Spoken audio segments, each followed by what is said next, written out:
Hello and welcome back to the Perception Podcast, where we just see things a little bit differently. I'm Dan, your host, and as you might have seen, I took last week off for Easter, but today I'm back with an episode about change and transition into the next stage. Recently, it feels like I've been a bit bombarded with information about universities, courses, and what I think I should do with the rest of my life. But to me, all of that stuff sounds like a huge decision to make at 17 when I haven't really been able to experience most things. A lot of my decisions at the minute are handled by my parents or school, and it's only now that I'm realising how big this responsibility is and how ill-prepared I feel to take it on. So I thought I'd take the time to just sit down here and discuss how I'm feeling about moving on to the next stage of my life and all the feelings that I have associated to that. So I thought I'd just give a quick rundown of all the decisions that I'm kind of having to not make at the moment, but just start thinking about and planning for the future for. So obviously at the moment, as I've said many times, I'm in A-level at a high school because they had the sixth form option. And so I don't have to pick a college or anything like that. It's just straight onto uni if I want to go to uni. And I've decided at this stage that I definitely do. So at this stage, really, it's about deciding what unis I'm kind of targeting, and especially what courses and what fields I'm planning on looking into and delving deeper into and developing my skills. So depending on what university you go to, obviously if you've been through this process you'll know, but I'm just explaining to maybe the young kids that are listening, or my mum never went to school in the UK, so she never went through this process, which I'll be talking a bit later about. But depending on what university you go to, you need to have different qualifications for and different skills in. So I know that if I'm going to target Oxbridge, which I'm looking into at the minute, I have to do all this extracurricular stuff, and I thought it would be all volunteer and stuff, but it's more to do with actual academic work, like looking up pieces of writing and just doing extra essays on that. It's all about the extracurricular work that you're going to put into the subject to make you kind of stand out to other applicants. But yeah, that's the main decision that I'm having to make, obviously. I'm also then going to have to look at accommodation there, whether I want to live at the uni, whether I want to get a flat of my own, whether I want to live with other students on the campus or off it. Basically just finding my first living arrangement or house on my own without my parents. And obviously to a lot of people that's an exciting step, and to a lot of people it's a nervous step to take. It makes you a bit nervous about how that's going to pan out, but especially for somebody that's with additional needs that's had to depend on his parents for so long, it's definitely a daunting task, as I love to use that word. It is a daunting task though, and there's a lot of logistics to go behind it that we have to sort out. And I think a big thing as well with looking into unis is obviously I'm physically disabled as well as having mental challenges as well.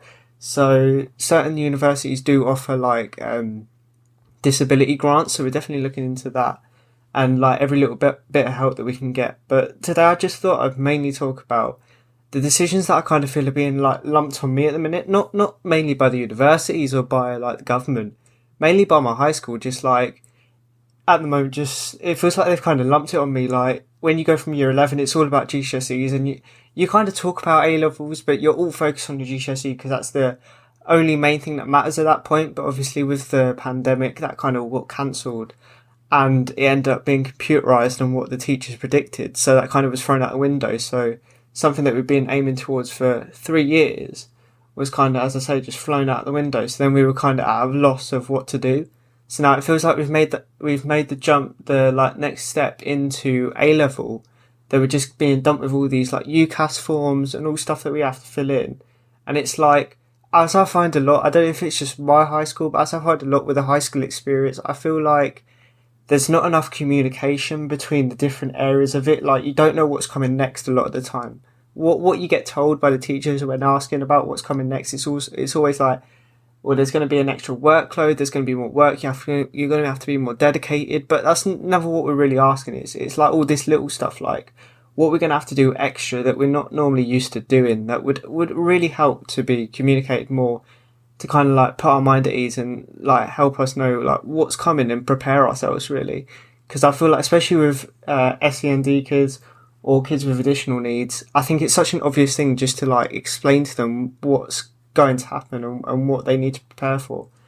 Maybe not immediately, but just kind of get their head geared towards, because I know now, looking at all these different universities, if you go on the university pages, obviously there's 200 in the UK, and that's if you want to stay in the UK. Obviously, I don't think that I'm going to go outside the UK, but it's still an option at the end of the day. And it's like 200 universities that have all got their strengths and weaknesses and have like different accessibility arrangements. It's just it kind of feels like a huge decision to make at 17 that I feel like very ill prepared for, as I've been saying. I just think a lot more could have been done in early years to kind of prepare us for this and kind of close our options down. Like, especially the courses, they could have gone, right, these are your, it would be really helpful for the teacher just to go, right, these are your strengths. Obviously, what you enjoy is a huge portion of it, and what you enjoy, I feel like you put more effort into subconsciously anyway. But I feel if the teachers, they're the ones that have actually got the experience, if it actually went, these are your strengths, these are your weaknesses, these are what you really need to, I think you should focus on, then I think that'd be a huge positive that they could do in the future that would help a lot of kids like me, and even and I say it in quotation marks, but like normal kids. I think that would even help them a lot more. And all this is kind of culminating to make me feel very anxious towards the next stage, moving forward towards university and towards moving out. And I think in general, just towards being more independent. I've always been somebody who, despite my disability, has always wanted to do things on my own and by myself and like pushing limitations. And like I'm not one of them inspirational people you see on the news that really go above and beyond. But I've always liked to see what I can push my body to do, even with what the doctors say and stuff like that. But in doing so, you never really realise how much support you've got from your parents and how much they've helped you along the way, because all you're branded with and all you're told is like, oh, you're a resilient young man and blah, blah, blah. But I think a lot more can be like accredited and, I don't know what the right word is. I don't even know if I've used that, but I feel like a lot more of the praise can be put on the adults, because I feel like any disabled person, whether they know it or not, has been extremely aided and helped by their parents. Despite however resilient they've been or something like that, they still need to say a huge thank you to their carers, their parents, or whoever's there for them, because at the end of the day, they provide the platform for you to be resilient. They help you when people aren't looking. Do you know what I mean? They deal with you when people aren't looking around. I know this is a little bit of a segue, but I feel like a lot more could be done to praise them and give them credit for what they're doing. But so it's given me real anxiety for moving on to the next stage, being independent. And even though a lot of people now say, oh, like obviously he's a young man or he is an adult, at 17, it's still quite young. I still feel as if I was a little kid still. I'm still very immature.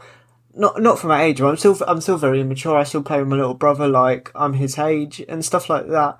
And I feel moving out at 17, making such huge decisions for your future, it's such a big step, and it can only add stress to your life.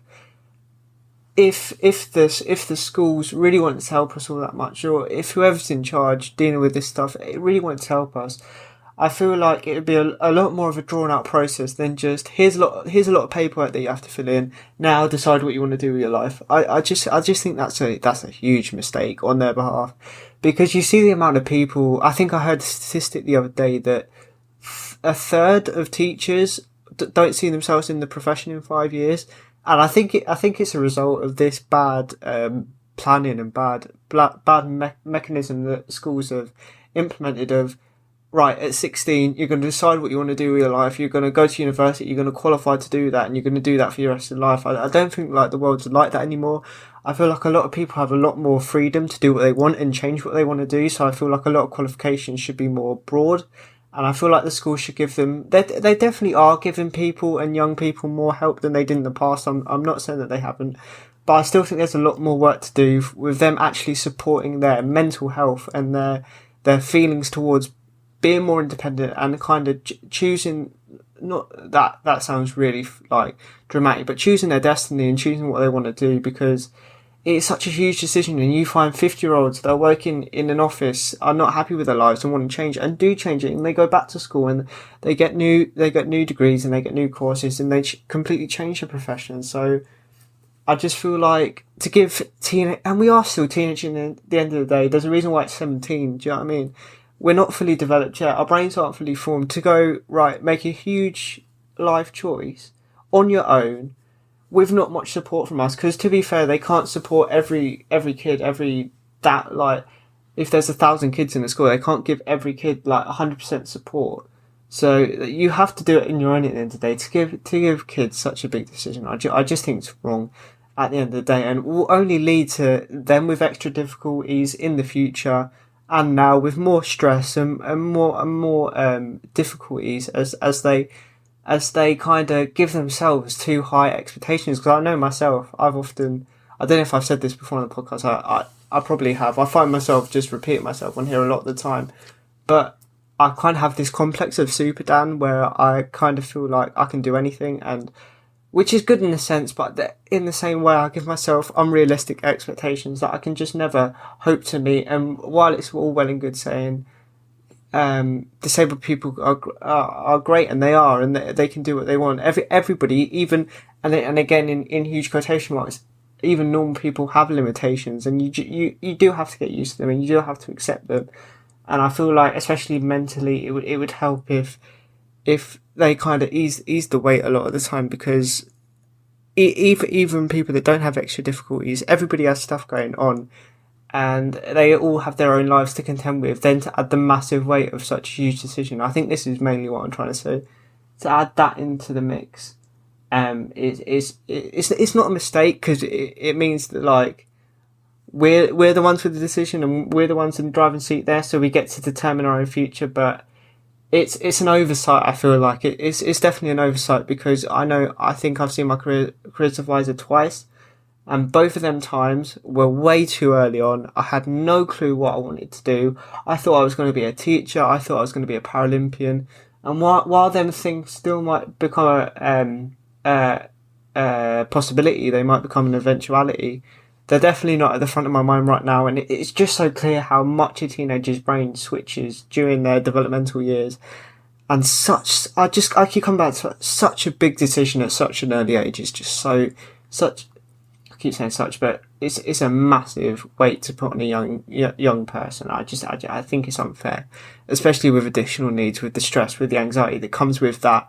And no matter what anybody says, being the kid in your family, whether you're the older, younger brother, you always want to provide for your family in the future. So it's always like, even if I really wanted to do this, like I'm very interested in philosophy, as I might have mentioned on it before, but like being a philosopher is not a paying job. Do you know what I mean? You have to write books and stuff. So the next thing from that was like kind of a lecturer, like in a university. But do I really want to do that with my life? Do you know what I mean? So I just think more information can definitely be given, and more support can definitely be given to young kids as their kind of perspective on providing for their family, having a good job, having a stable job might be skewed by the media and by television and stuff like that.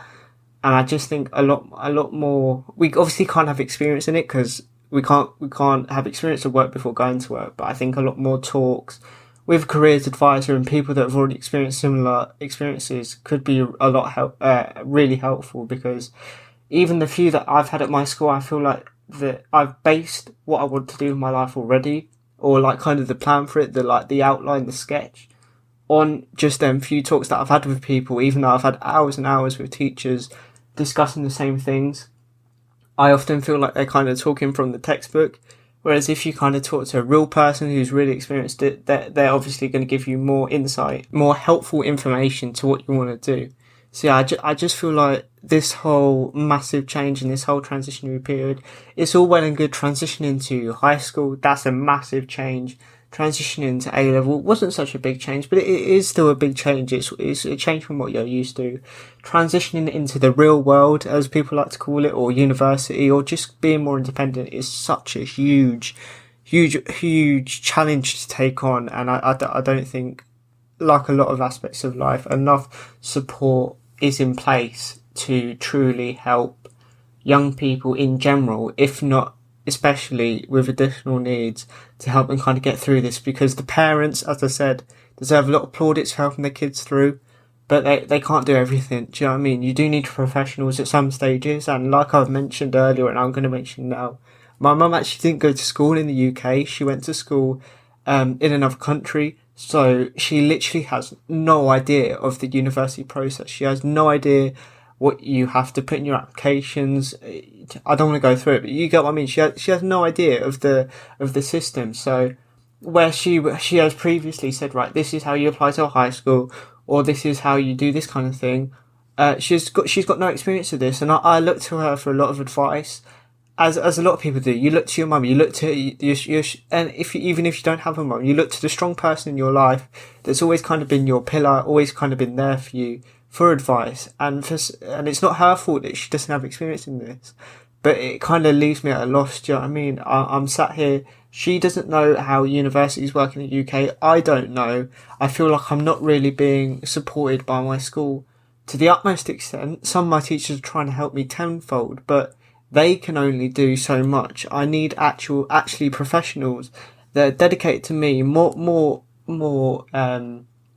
meetings with my careers advisor, maybe more assemblies with young people that have experienced it themselves and maybe had difficulties with debt and stuff like that. I think could really help and just kind of remove the artificial layer of, yeah, you go to university, you get some student debt, but it's all okay, because sometimes it's not, and sometimes it helps to be truthful and real, and just, as I keep referring back to, just prepare people for what's coming, because I feel like that's where a lot of the anger and resentment in this world comes from, of just not being told what's coming next and kind of thrown into the deep end and just being left to fend for themselves. I feel like that's a huge mistake that our society is kind of making at the minute. And I just wanted to quickly say, for the people that are out there that have been through much bigger steps in their life than going to uni, like maybe personal, maybe bereavement or something like that, I know that uni can seem quite trivial, the step from college to uni, but I've decided to make an episode on this today because obviously I'm only in my own mind, and I know that being such a person that prides himself on being quite smart, with all the other difficulties that I have, all the other downfalls that I think I have, somebody who prides himself on being quite smart, I know that going to uni has been in my plan since I was 4. Going to a top university, Oxbridge maybe, Durham, Queen's University of Belfast, something like that. Going to one of them universities, a top university, even though going to university at all is a great achievement, has been part of my plan since I was 4. So now suddenly looking at it and seeing all the work that goes on behind the scenes, and all the UCAS forms that you have to fill in, and all the extracurricular work that you didn't know you had to do, and suddenly you have to do in like 2 months when it feels like it's going to take 2 years. It's very overwhelming. That's the words that I'm trying to get out. It's very overwhelming, and it feels like I'm so unprepared for this, and kind of just plunging myself into this endless pit of, I don't know what's going on or what's going to happen. And to somebody that struggles with structure and being in control, that is a huge kind of WTF moment, because it's like, I don't know what to do with myself. I don't know if I apply to the universities that I've been planning to go for all my life are going to accept me. I don't know if they're going to be accessible for somebody in a wheelchair. And I feel like I wasn't given any of this information at the right time, so that I could go, maybe I won't aim for there. Maybe I'll aim a bit lower, but still it will meet my needs, and it will still give me the degree that I want. But I don't feel like I've had that information in time, and now I feel like I'm playing catch up with the rest of my peers. I feel like I'm just kind of like running a race that I'm destined to lose. Do you know what I mean? That's what it kind of feels like at times. So my main message here is, I know to a lot of you, uni can seem like, oh, what are you going on about? Do you know what I mean? It's the natural next step. If you're academic, or apprenticeship's a natural next step for more physical work, it's not so natural to me. It's kind of like, I don't know what to expect anymore. I don't know what to think anymore about Oxbridge and all these places that I'm looking at, because maybe I thought they were really good, but they don't have the right disabled access for me, or whatever, and it's just like, I feel like I'm being thrown around the place a bit, and what seemed like such a natural progression for my academic career, and to get a degree and then get masters and whatever's next, it feels like that's kind of being thrown in my face, and I'm like, no, we're going to make this a million times harder for you by not telling you that this was coming and then just expecting you to deal with it at 17 years old. Especially when the one person you go for advice doesn't have any advice on the subject, and it's like, oh, I don't know what to do anymore, and it kind of leaves you freaking out a little bit. So yeah, for all the people thinking, oh, uni's such a obvious thing, well, it's actually proved a lot harder to me. And for some of the kids that are going through it, have gone through it, or maybe are going to go through it in 10 years, I just thought I'd kind of leave this episode here as one to say, I'm going through it too, you know.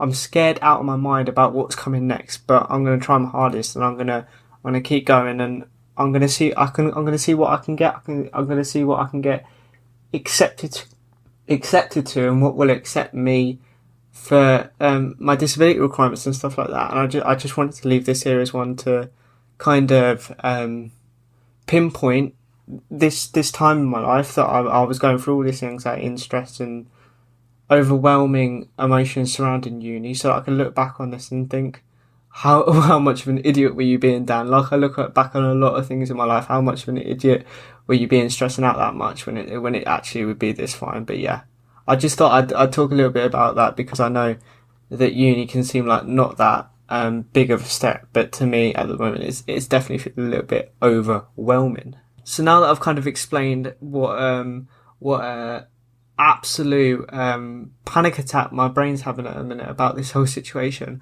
I also wanted to come here and talk about what steps I'm taking to kind of start to deal with this, kind of come to some solutions, and kind of resolve the stress that I've got in my mind. Because I think it's always good to while it's good to show insecurity and its vulnerability, and it's good to show that not everybody is perfect, I also think it's good to show that not everything is going to completely crumble around you like your brain can sometimes make it out to be, and not everything is going to like overcome you, because you're a lot more stronger than you think, or at least that's what I've found with myself when I've pushed myself physically and mentally beyond what I previously thought I could.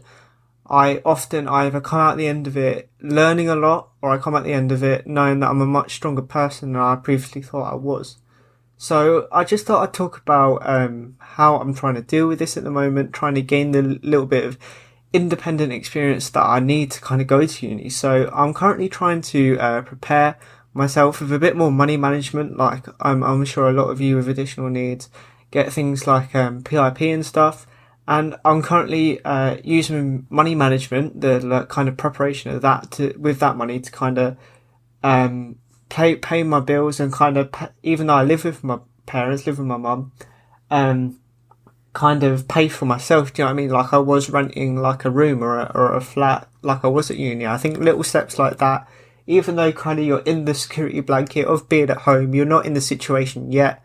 I think it's a nice little progression into the real world. It kind of shows you what it would be like while still having people like your mum or whoever's there for you, your carer, still being there to go, right, you've done this, but maybe I would have done this, and give you advice before it actually, you're in the real situation and like scared out of your mind. So I know at the moment I've been kind of using money management as a way to prepare myself, and I feel like this has been great experience and will only be helpful for when the real thing does happen. But I talked a little bit about choosing a uni and what you need to go to and how far away some of them can be as well, because I know that obviously I'm based in London, obviously the capital, a very busy area, and a lot of the top unis, obviously the top ones, Oxford and Cambridge, are quite near London, but still a fair bit away, a couple of hours away.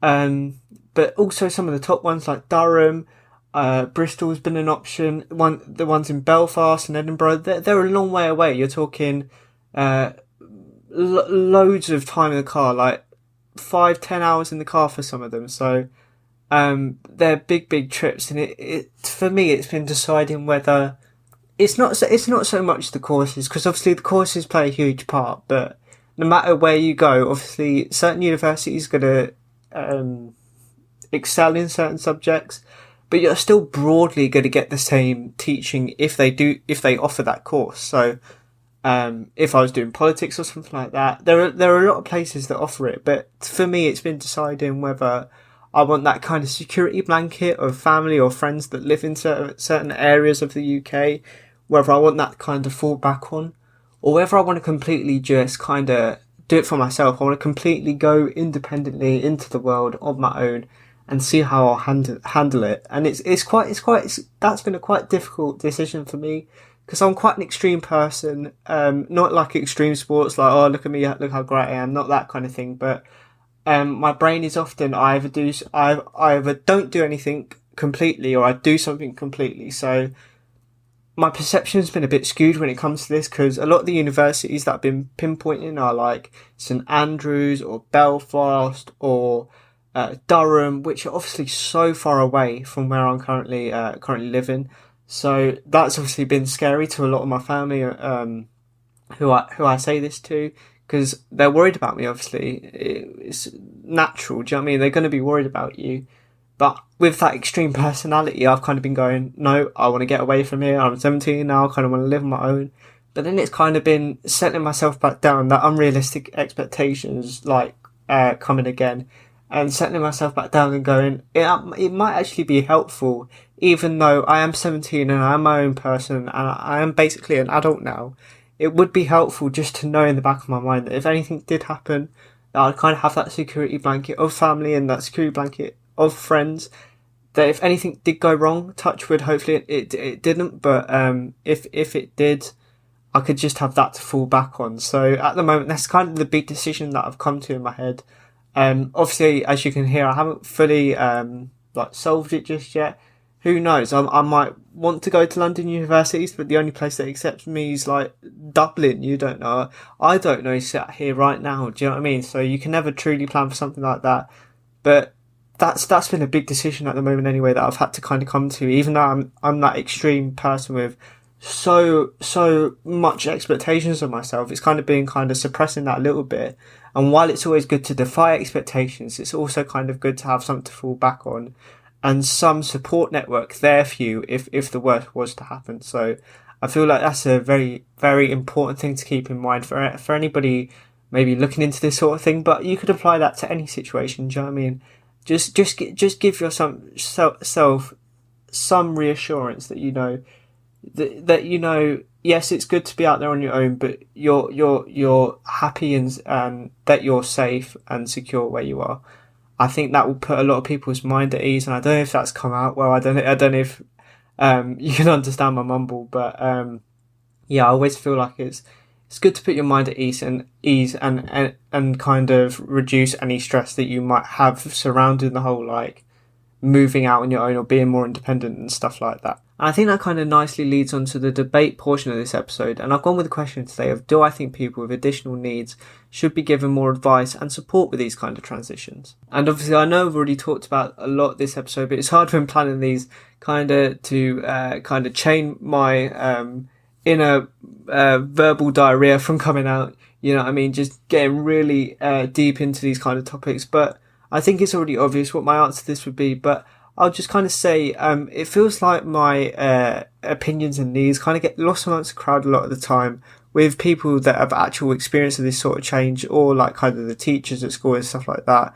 And obviously, I never want to be labelled as the one to be different or the odd one out, but it'd be very helpful to get an objective opinion on the situation, because obviously my perspective, due to my additional needs, or just generally, can be skewed a lot of the time, or kind of tainted by a lot of factors, and it will always help me to kind of have that person there solely for me, or who, not just solely for me, maybe just someone who can give 100% of their attention to me at one stage. I'm not saying that obviously they can't help other people's, but at the same time, just to accept that every situation is different, and I would love to have that person that would solely focus on me for maybe my situation for that hour, so that I could explain to them the difficulties that I'm having with this transitionary period, and maybe just could provide, I don't know what the word is, but basically unique help and ways for me to deal with this. Because I feel like a lot of the stuff that we get, obviously schools are required to help us with stuff like this, but a lot of it is kind of generic and kind of obviously typed out by the government and stuff like this. And I think obviously careers advisors are in place to give you unique advice, but as I said, I think I've talked to mine like maybe 3 times ever, and they're always 15 minutes appointments, and it's always at stages in my life where I had no idea what I was going to do. So it wasn't very helpful, but I feel like maybe a checkup every 2 weeks, maybe if the school's employed somebody, I know that obviously their budgets aren't the biggest, but maybe if they got a teacher to do it who was already a teacher, I don't know how they would do it, but somebody who could take maybe half an hour to an hour with each child in a week or something like that, and just go through how they're how they're feeling, no, how they're finding the situation, and just maybe devise ways and methods to kind of help them through it and help them not get over but deal with the situation. But yeah, I think that kind of covers that. I don't want to get too far into it because I know I've kind of already covered it, as I said just a second ago. But yeah, I think that kind of sums up my thoughts on the situation at the minute. It'd be great to hear some other people's thoughts on it in the comments, just wherever really, even on our Facebook page, just to hear if you've gone through anything similar, or just a transitionary period in general, how you're kind of dealing with it, and how you've what ways you've kind of helped. I don't know how to say this, but what kind of methods you've used to kind of help with the situation and deal with your extra anxiety or stress at these sort of times. But remember, as always, to stream and download if you are listening to this on any podcast services. And as always, like and subscribe if you're listening to this on YouTube with the purple eye spinny thing, as I so eloquently put it. Again, this feels like a bit of a weight lifted off my shoulders in general.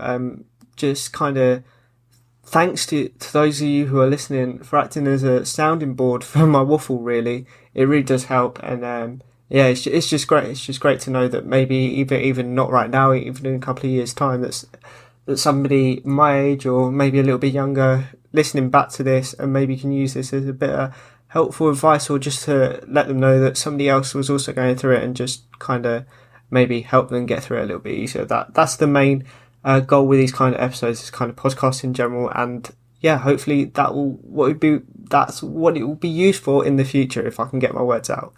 I hope you enjoyed this one, and you'll hopefully hear from me very, very soon. Bye.